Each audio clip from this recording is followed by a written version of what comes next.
Hi, welcome to another edition of the Alan Rosenberg Show. If you are a fan of this channel, you know the beginning of each month I do a video called From Backlog to Catalog. And briefly what that is just because I get stuff and I do a haul video, that doesn't mean it officially gets into my catalog, my collection. I have to listen to them at least 5 times if it's new material to me. And only then do I decide if I'm going to keep it, get it in my database, and on the shelves. A lot of stuff doesn't make it. I have 5,000 physical albums. It takes up a lot of space, and I have a small house, so I have to be fairly picky. It's felt really good. I have really put off my purchasing because the summer tends to be very heavy where I buy at the flea market and yard sales and things like that. So I've been putting it off and digging into the backlog. So it feels pretty good, gotta say. I've also done some purging. I have gotten rid of a good chunk of stuff down there. I must have gotten rid of about 100 albums that I just said don't need anymore. So felt kind of good. Anyway, I'm going to show you 16 albums that have made the cut, that are officially in the backlog, from the backlog to the catalog. This is all catalog type stuff. You are not really going to see new releases because I'm digging into the catalog. One vinyl album, this is kind of cool. Glenn Campbell, and this is called Hey Little One, and this is a really nice clean copy of it, and I had picked this up really because of The Impossible Dream, The Quest, one of my favorite songs of all time. If you don't know that, it's from Man of La Mancha. It's one of the most incredible songs, brings a tear to my eye, but it turns out this is actually a really good album overall. So this was a nice pickup. I think I paid $1. Can you see that? $1 for this vinyl a while back. So there we go. Glenn Campbell, Hey Little One, really just because of The Impossible Dream. If you've never heard that, you should check it out. All right, in no particular order. This was a purchase fairly new, came from the UK. This is a band I love called Mostly Autumn, unknown here in America, and I guess pretty unknown over across the pond as well. And this is a beautiful collection. This is a 3 CD set called Past the Clock, and this is basically an overview of their whole career up to this point, and it's just wonderful. And what they did is really clever. Instead of going in chronological order, they did it by theme, so each CD kind of carries a theme, and each disc is completely fully loaded. The songs are remastered. They flow beautifully into them. I describe Mostly Autumn as Pink Floyd, melodic, commercial Pink Floyd with a female vocalist oftentimes, not always. And I think they're a great band. So this is their collection from 1998 to 2008, remastered, Past the Clock, Mostly Autumn. Really good progressive band. Again, kind of like Pink Floyd, commercial Pink Floyd, with a female vocalist more often than not. Good stuff. All right, let's keep going. You may have seen this in a whole video not that long ago. This is Little Feat, and Volume 1 of what's called Raw Recordings, 1971 to 2001, Raw Tomatoes. They do a beautiful job. It's in a slipcase. And one of the things that I like about these collections they're doing is they're really not differentiating the Lowell George period from the latter day period. It's all Little Feat. They do it chronologically, but, the latter day stuff is is excellent. And there they have 4 bands right there, and the song tracks are really good. And the latter day stuff holds up really, really well compared to that early classic stuff. It's a wonderful listen. 2 CDs, live stuff, and Little Feat. Great bands, great collection. I'm somebody who upgrades a lot, and then I'll tend to get rid of earlier editions, although sometimes not always. So this was a really good find. I think I paid $5 for this, and this is Skull and Roses, the Grateful Dead album that's really just called Grateful Dead. And this is a classic live album consisting of a lot of new songs at that time. So of course I've had this for decades. Had it on vinyl, and then this was the first CD version of it, and then I got it in a big Grateful Dead box set over there, called The Golden Road. That's a remastered version with extra tracks. But then I happened to see this version at my local record store, and this is 2 CDs, and you got the classic album right there on disc 1, but this 2 came with a bonus live concert from the Fillmore West, San Francisco in 1971, and I decided it was only like $5, so I picked it up, and it's what I would call an upgrade, so I wound up getting rid of that earlier edition that I really don't need anymore. And we'll stick that over there. The Grateful Dead Skull and Roses is what it's often called. And we'll leave it like that. Okay, next up, this was a really cool find. I am a huge fan of Carla Olsen, especially when she is playing with Mick Taylor. And I found this at my used record store, the best of Carla Olsen and Mick Taylor. It wasn't cheap. I think I paid like $14 for this. Now, that's cheap compared to what you would get it on Amazon. But you'll never find this thing out there. And it's just a great collection of the best of Carla Olsen and Mick Taylor. The first disc is actually their live record called Too Hot for Snakes, which is phenomenal. That was the first album I ever bought from her. And they do a version of Sway right there. It was way before the Stones ever performed it live. And it's still better than the Stones ever did it. And Silver Train and her great originals are on there as well.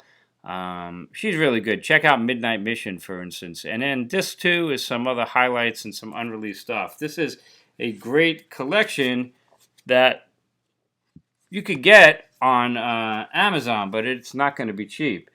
And so I looked into it at the used record store. But again, not my typical $2-3 CD. I think I paid $14, but it was well worth it because I'm such a fan. She is terrific, and Mick Taylor is Mick Taylor, one of my favorite guitarists. You know that. This was a great find. Found this at the used record store. It was the only Robert Plant album I was missing. And I liked the first duet album that they did, but this one is spectacular. I don't know if it's my mood. I am loving this one. This is called Raise the Roof, Allison, Krauss, and Robert Plant. And it is terrific. A wonderful listen. I guess you could say lightning struck twice. In fact, I think I like this one better than the first one. Just a great selection of songs. I'm going to do a video on Robert Plant, his post-Led Zeppelin career, because it's fascinating, and he's a true artist. That's great. This one I picked up about a year and a half ago. It's been in my archives, my backlog, maybe 2 years ago. The Mahav Vishnu Orchestra with John McLaughlin, the Inner Mounting Flame legendary record. And I finally took it out of the backlog. And it's a classic jazz fusion album. It's great. Okay, let's keep going. Talking about jazz, this was a good one. Michael Brecker, The Nearness of You, the ballad book with Pat Metheny, Herbie Hancock, and some other artists as well. And I think I mentioned in a previous video, I definitely enjoy this jazz that's like, you know, popular music but completely redone. This one even has James Taylor doing Don't Let Me Be Lonely Tonight.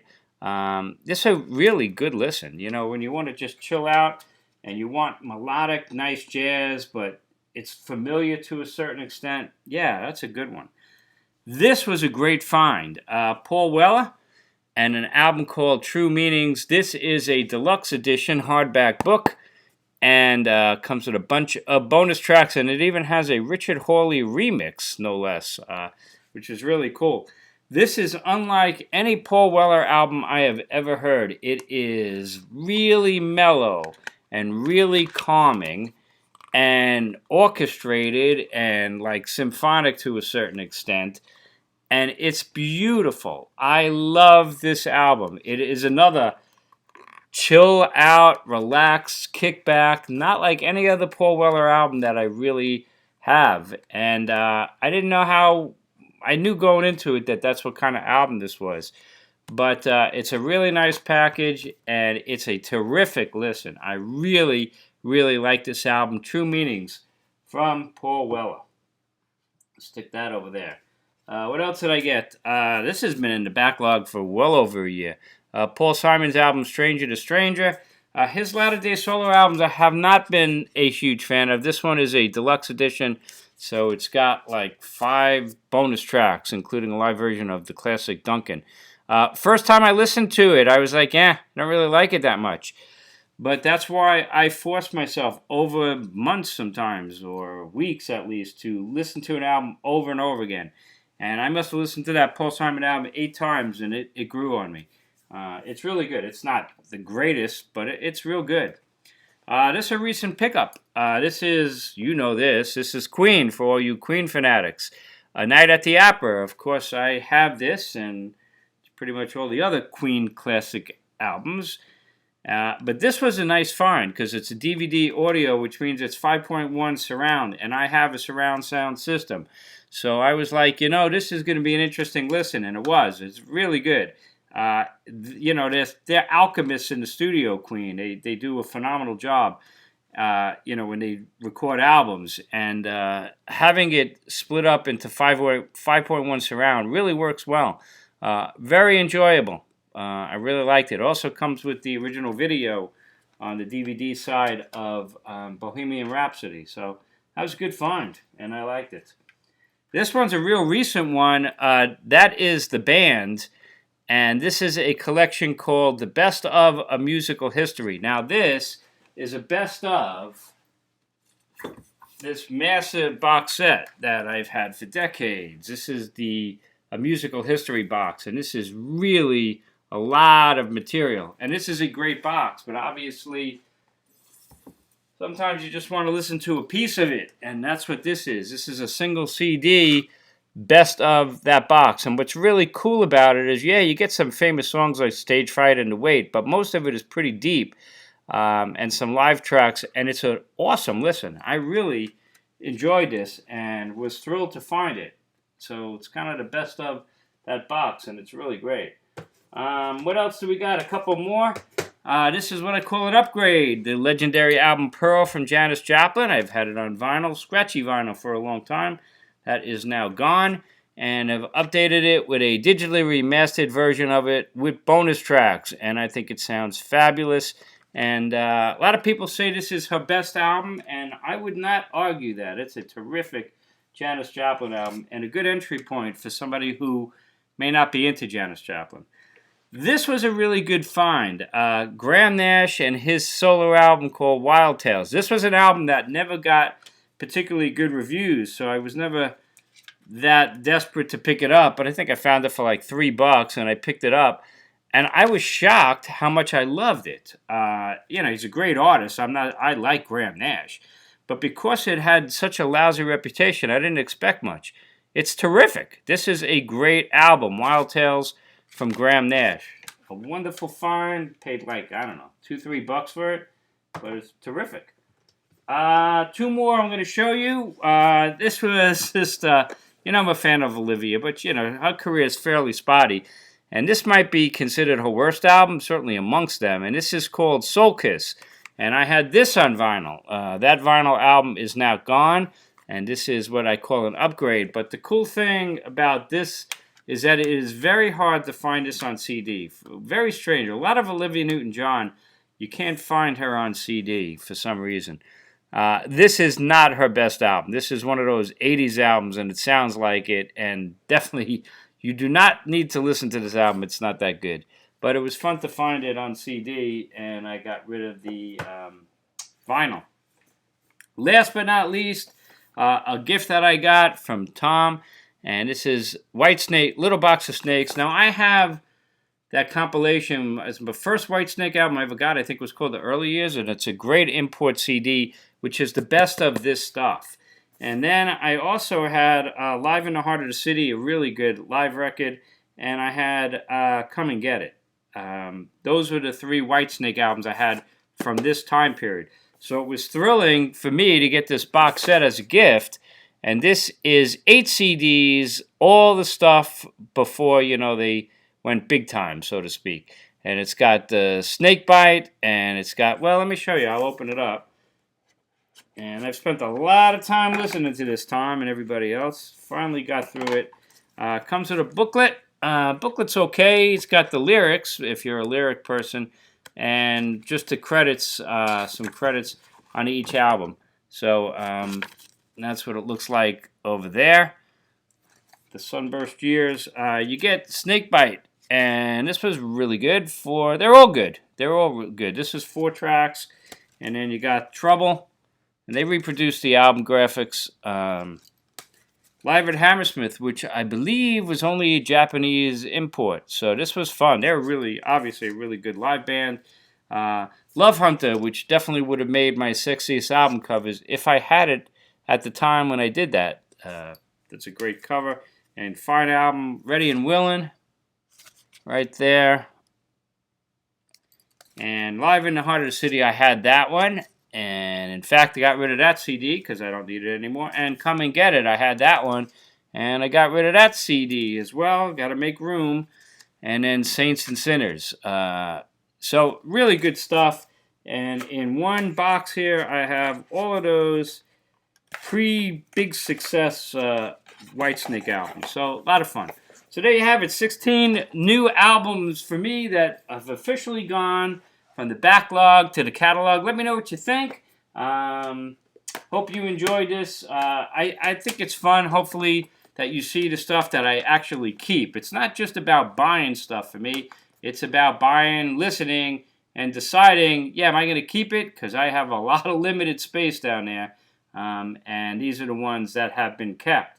And that's where we're at. So anyway, you can see it right there. I hope you enjoyed this video. As always, thanks for watching. If you're new, hit subscribe. Check out my other videos. I got playlists. There is whole videos from backlog to catalog in the past, but and lots of other videos as well. Anyway, I hope you have a great day, and thanks as always. Stay safe, stay healthy, and I'll see you next time on the Alan Rosenberg Show.